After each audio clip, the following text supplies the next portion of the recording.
Bien plus qu'un monument, Notre-Dame de Paris est l'incarnation mondiale de l'architecture gothique et la marque du savoir-faire des bâtisseurs depuis le Moyen-Âge. L'année 1163 marque la pose de la première pierre de l'édifice. 20 ans plus tard, le chœur est consacré avec ses 28 mètres de long et ses 33 mètres de hauteur. Les bâtisseurs de l'époque systématisent les voûtes d'ogives et les arcs-boutants, des techniques novatrices qui permettent d'ériger des bâtiments plus hauts et de percer des ouvertures pour des rosaces et vitraux qui font de la cathédrale une œuvre d'art lumineuse. En 1208, on amorce la construction de l'immense façade. Un ouvrage sur 4 niveaux d'une finesse exceptionnelle.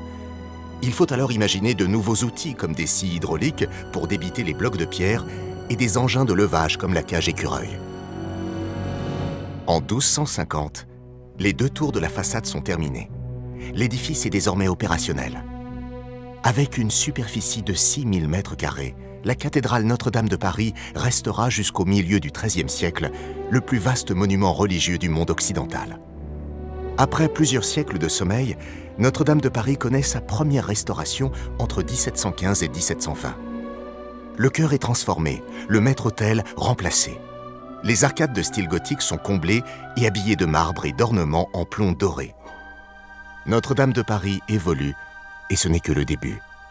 1844, Eugène Viollet-le-Duc remporte le concours pour la restauration de la cathédrale.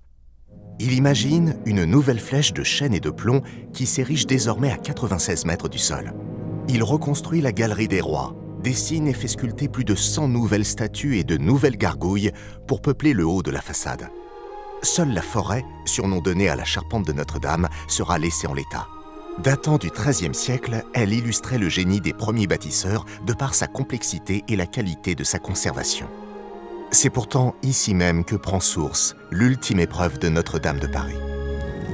Le 15 avril 2019, un incendie se déclare dans les combles de la cathédrale. Il s'achève 15 heures plus tard, après avoir emporté sa flèche, sa charpente et sa couverture.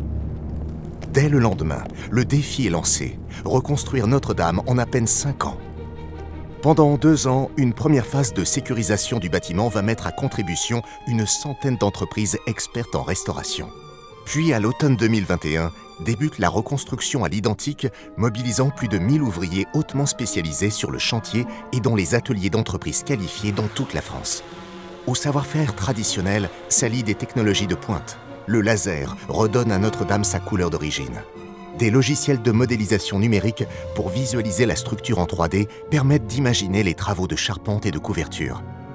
Et dès le 13 février 2024, la flèche retrouve sa place dans le ciel de Paris. Le 8 décembre 2024, Notre-Dame de Paris ouvrira à nouveau ses portes au public. Mais ces travaux se poursuivront. Dès 2025, sera lancée la phase 3 du chantier de restauration des élévations et des extérieurs, sécurisant les arcs-boutants et restaurant la sacristie. Les bâtisseurs de Notre-Dame poursuivront leur travail, témoignant pour toujours de leur ingéniosité et de leur indéfectible attachement à ce chef-d'œuvre du patrimoine français.